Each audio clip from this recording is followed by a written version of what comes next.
the broad subject we are dealing with is Malegaon and the larger framework in which Malegaon has taken place, from the origins of the case to the end of the case that we are seeing today. And I think the broad trajectory that I'm going to follow when I talk of this is, rather than get into very specific nitty-gritties, I will outline the course that the process of justice has taken and what it means for us now at this stage and some of the lessons we can draw from that. And I will start. Is that clear enough? So I will start by making the claim that the real danger that we are facing does not lie in Hindutva terror as it originated in the first 5 years that we saw it. The real danger lies in the process we are seeing today, in how a Hindutva government can use the instruments of the state to dismantle the process of justice. And that actually is far more scary and far more dangerous than the first acts of terror themselves that took place. And it is this process that we are seeing unfold before us that is important, that we have to focus on and actually pay attention to, because this is our reality today. So I will just give you a brief history of the Malegaon cases. How much time do I have? I'll try and stick to that. Take your time, we'll take half an hour. Sure, half an hour, I'll try and stick.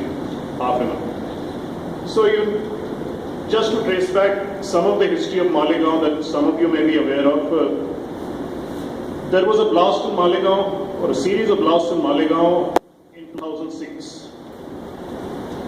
And at that time, and I will keep repeating this as we speak, that the illegitimate process of justice in this country, or how the police acts, is not a new thing.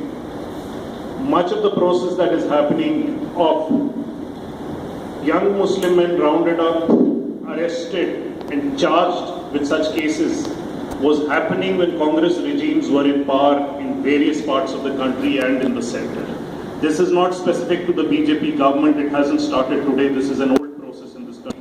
This is communalization at the level of institutions, at the level of the police, that political element can overturn. And often enough, the Congress political arrangement has also been sympathetic to such things. So in 2006, Malegaon blast take place. 9 Muslim youth are picked up. Confessions are recorded, and on the basis of this, eventually a charge sheet is filed.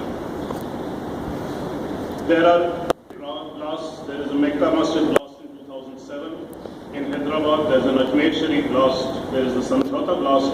Then it's a blast again, a series of blasts in Malegaon again in 2008. And the one thing you must understand about Hindutva terror, organized, planned, but fundamentally not very smart, pretty stupid.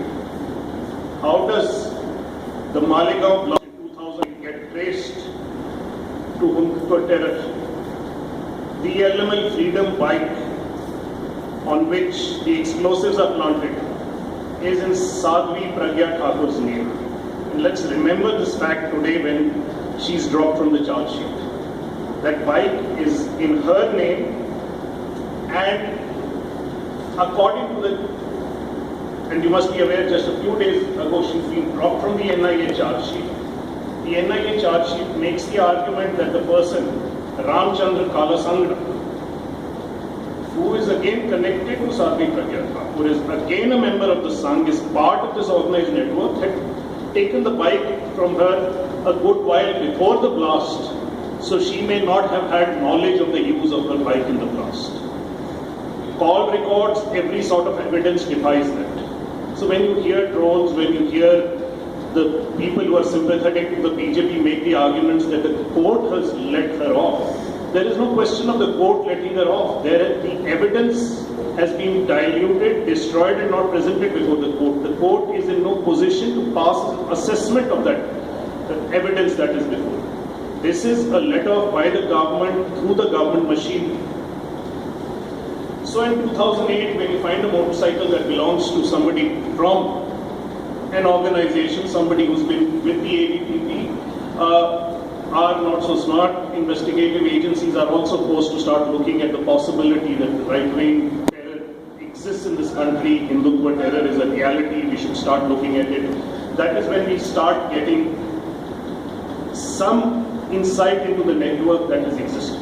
And that leads them finally to the man Aseem Anand, whose confessional statements. We must remember that confessional statements are the basis of the argument between the BJP supporters who are on the net and the Congress. But the confessional statements that arise in the case of the 9 Muslims in Malegaon are just those taken in custody. Aseem Anand's confessional statements, let us remember, are not just confessional statements in custody. He had the chance to go before a magistrate under 164 CR. He gives a magisterial testimony, and then this is where we come in at Caravan, and the person who should have been here is Leena Raghunath, a reporter. She is no longer working with us. She shifted to Bangalore.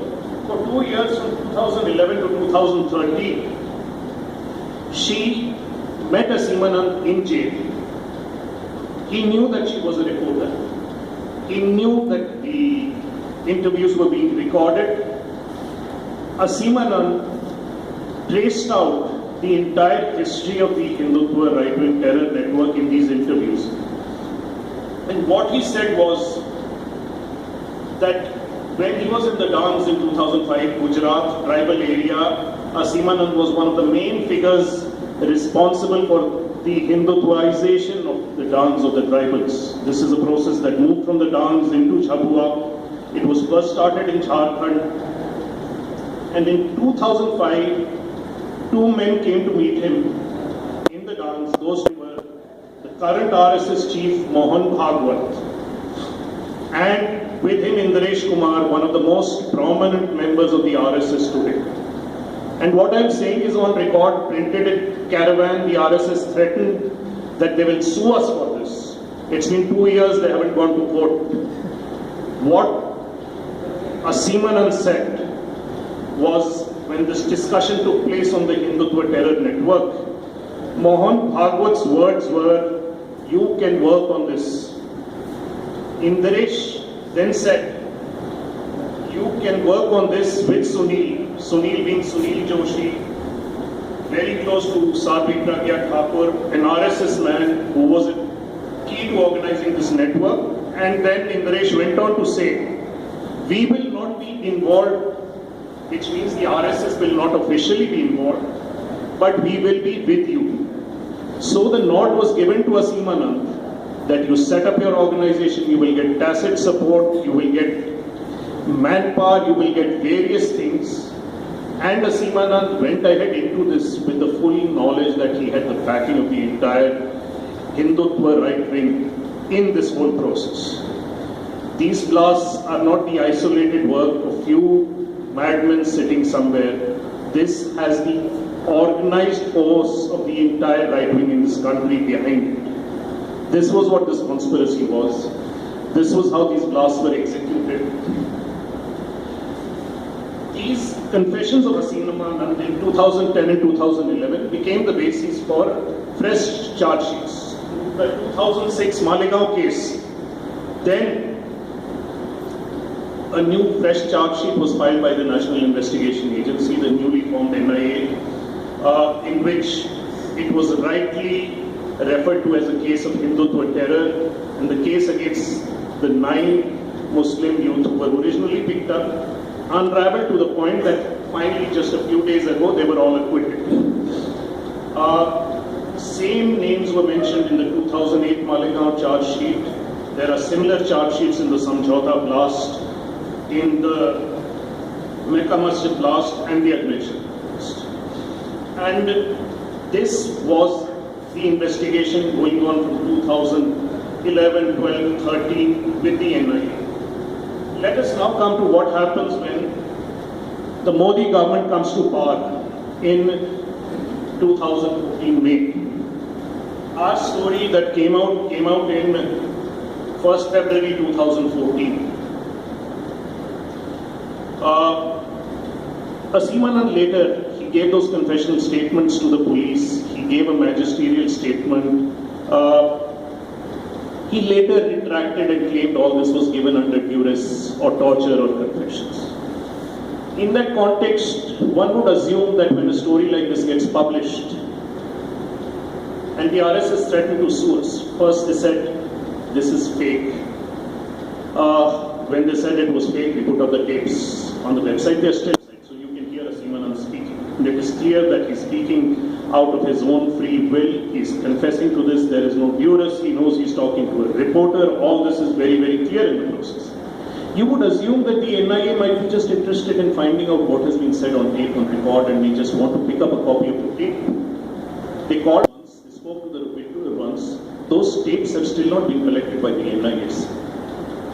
It's been 2 years in that investigation. In June 2015, Rohini Salyan, the public prosecutor in the case, said that ever since the Modi government had come to power, she had been told to go soft on the accused. Don't get us a favorable order is what she was told by a senior NIA officer. This is what she said on record. This is in June 2015. July 2015, you see the first interest in unraveling of the case. One of the key components, as I said, there was a meeting in 2005 in the Dawn. Sunil Joshi was there. After the case is unraveled and the process of justice started, Sunil Joshi was shot dead. The people who were his right-hand men disappeared. The Sunil Joshi case was handed over to the NIA because it would provide this link in this whole chain. In July 2015, the Sunil Joshi case was returned to the Madhya Pradesh. The NIA's case is not connected with Hindutva terror at all. It has to do with some internal LOPRs. This is the first step that is a surprise, because the NIA had fought desperately to get this case to its hands. On October 31st, 2015, the term of the now DG of the NIA, Sharad Kumar, expires. Unprecedented in the history of governance in this country, he is not given a one-year extension. He's on a contract. The current DG of the NIA is on contract. It has never happened ever. He is not in ISL because he is not by the All India service rules. He draws his power from the contract. That contract has been given to him by Narendra Modi and Rajnath Singh. He is a man that the government can hire and fire at will and expected to deliver according to, I would assume, what the requirements of the contract are. I cannot see or imagine how any senior public functionary can act in this manner. And the question to ask is, what was the difficulty in giving him a one-year extension? It happens all the time. Why this deviation? Why this need to place him on contract? Why this need to subvert the entire process, which at least nominally provides some safeguards to the bureaucracy? We have no explanation. But this is how he continues to operate. Surprisingly, and this is where I find the opposition in this country absurd. Why has this not been challenged? And who is going to challenge? The left is not going to raise it. Congress is not going to raise this. How will this ever get questioned? This has not even been raised in Parliament or discussed. They've had many things to discuss or raise, but this hasn't happened. And I must say quite honestly that there is nothing new in the individual subversion of cases. This is an art that the Congress has mastered, the BJP has only learned from it. This is an art they've mastered in letting off people like Tytler, in never indicting Kamal Nath. The Congress has been at the heart of this process of subversion. Which is why, in this place, I must point out that maybe the left should see its responsibilities and consider what it is doing with the Congress in places like Bengal. That's a different process. So, institutionally, Sharad Kumar, Salia, the disappearance of the Joshi case. Finally, we reached a stage where the charge sheet itself is diluted to the point where I just ended, that is Sadhvi Pragya Thakur is not connected with the case despite her motorcycle being used to plant the explosive. She is not indicted despite call records suggesting constant contact with all the perpetrators of the crime. She is not involved despite a huge amount of evidence that connects us with everybody else in the case. What I am suggesting is that if Sadhvi Pragya Thakur has been removed from the case, it is very difficult that we are going to get a conviction of any sort of any seriousness against anybody else in this case. If you take out the linchpin, I mean, the whole thing falls apart, and this is what is going to happen. This is gamed in such a way that you will not find anybody problematic. And so I will just end by the point that I made. I have outlined what has happened with Malegaon, how the process of justice has been subverted. The real problem with what is happening is not the individual cases. As I've told you, the Congress has been very good at this. But the sheer audacity when Hindutva terror took place, it took place in a time 2004, 2005. There was almost a desperation about the act. They felt that they had been removed from power in this country, that they had no control over the country, that they needed to get back in some ways or the other. It is being dismantled today when Hindutva is in power in this country. And that power is the real problem here, that when you can place a Hindutva government in power, it doesn't matter how strong your constitutional provisions, it doesn't matter what your institutions are designed for, all that can be subverted. Because Malegaon is exactly one precise example of how you can subvert every constitutional arrangement, every process of justice, and dismantle it to ensure exactly the kind of result you want. Because the courts will not enter the Malegaon process of justice. The evidence that will be presented before the court, the case that will be presented before the court, is a case that no court will be able to convict on. This case